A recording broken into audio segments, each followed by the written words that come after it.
Assalamualaikum warahmatullahi wabarakatuh.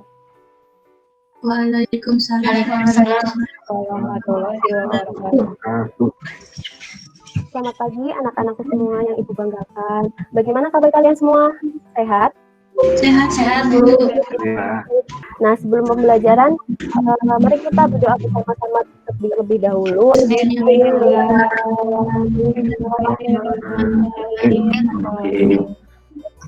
Anak-anakku, kalian masih ingat tidak kemarin kita itu belajar apa? Ibu ingatkan ya, jadi kemarin itu kita belajar di subtema 2 tentang perubahan lingkungan. Kita belajar tentang faktor yang menyebabkan perubahan lingkungan.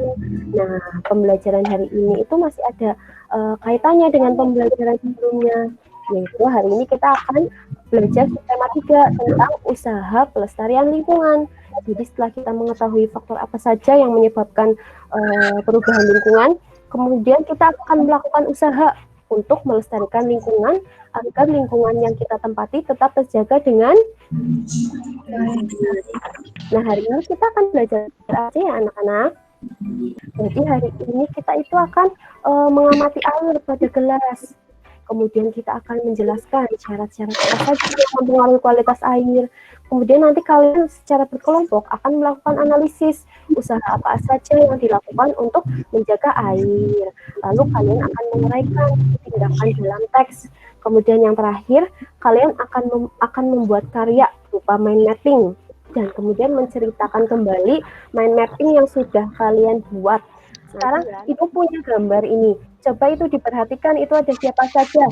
Coba, sekarang kalian sudah memperhatikan gambarnya. Nah, Ibu ada pertanyaan ini. Coba dijawab ya. Kegiatan apa yang dilakukan dalam gambar tersebut? Menanam pohon. Iya, menanam pohon, betul sekali. Terus 2, di mana kegiatan itu biasa dilakukan? Di taman. Di taman bisa, di kebun bisa. Apa tujuan kegiatan itu? Agar lingkungan sejuk. Hijau. Iya, hijau, lingkungan sejuk. Kemudian manfaatnya? Menghasilkan udara. Kalian sudah mempersiapkan air yang Ibu perintahkan tadi di WA group? Sudah. Coba tunjukkan semua di kamera airnya mana. Sekarang kalian amati tuh air yang ada kalian coba. Airnya bersih nggak? Bersih. Airnya jernih nggak? Jernih. Coba Tidak dicium. berbau. Airnya itu berbau nggak? Enggak.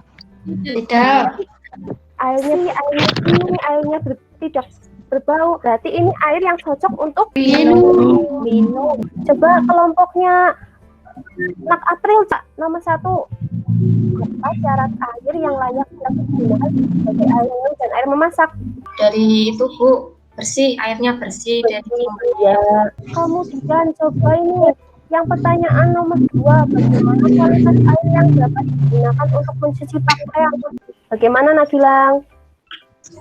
Kualitas airnya itu jernih, Bu. Bening. Jernih, iya. Terus yang terpenting bisa melarutkan kotoran. Iya, terus sekali melarutkan kotoran. Kemudian yang ketiga, bagaimana kualitas air yang dapat digunakan untuk menyiram tanaman? Air yang tidak memiliki bahan kimia. Nah, setelah ini Ibu akan menampilkan sebuah video. Nanti kalian harus memperhatikan videonya ya semuanya.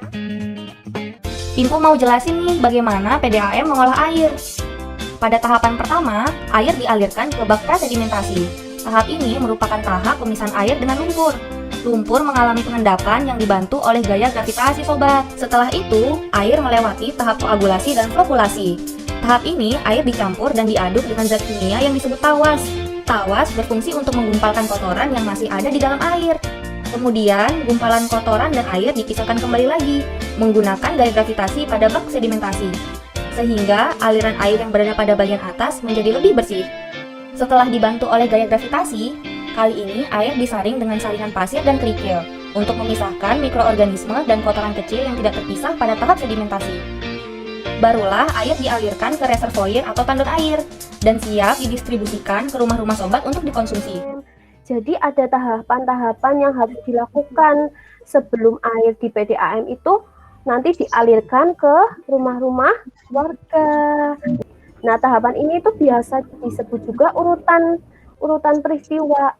Jadi yang tadi kalian saksikan itu urutan peristiwa untuk apa? Pengolahan air pada PDAM. Nah, sekarang kita coba melihat teks. Ini teks air untuk kebutuhan sehari-hari.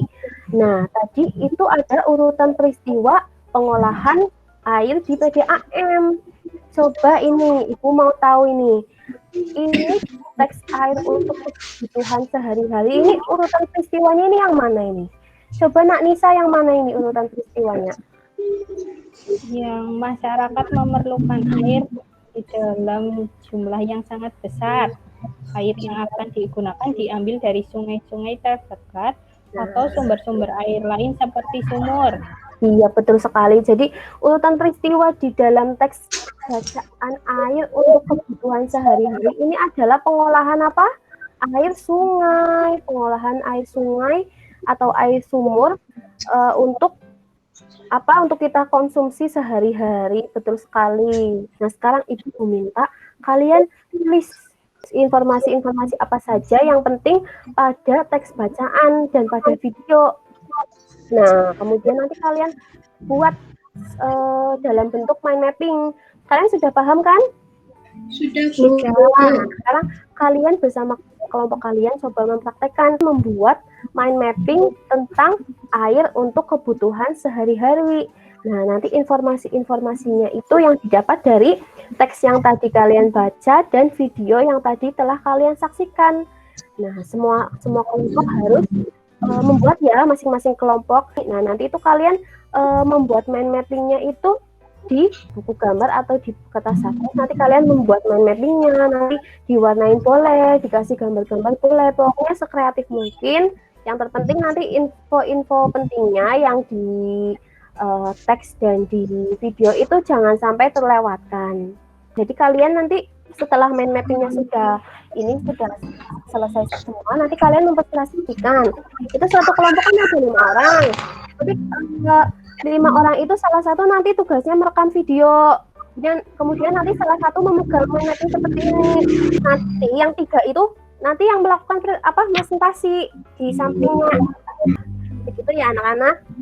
Iya, Bu. Hasil rekamannya dikirimkan ke grup WhatsApp untuk Ibu nilai. Hari ini itu kita sudah belajar apa saja ya anak-anak ya? Air. Belajar tentang air, tentang kualitas air. Nah, jadi kebutuhan air itu sangat penting ya anak-anak untuk kehidupan kita. Tanpa air kita tidak bisa minum, kita tidak bisa mandi, kita tidak bisa mencuci. Selanjutnya itu kalian akan mengerjakan soal evaluasi ya. Ibu sudah mempersiapkan soal evaluasi. Seperti yang sebelumnya kita akan mengerjakannya melalui aplikasi Quizzes. Ibu selanjutnya akan memperkenalkan sebuah tepuk. Ada tepuk baru ini namanya tepuk guna air. Semuanya yuk, semangat yuk. 1, 2, 3. Tepuk guna air. Buat mandi.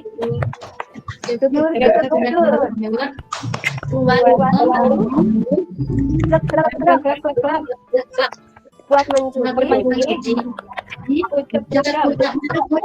Buat berenang. Pakai air. Anak-anak, alhamdulillah ya pembelajaran hari ini tuh sudah selesai. Ayo anak-anak kita berdoa sebelum pembelajaran selesai. Nah,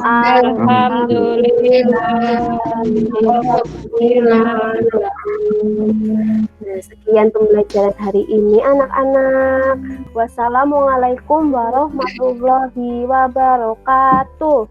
Waalaikumsalam warahmatullahi wabarakatuh.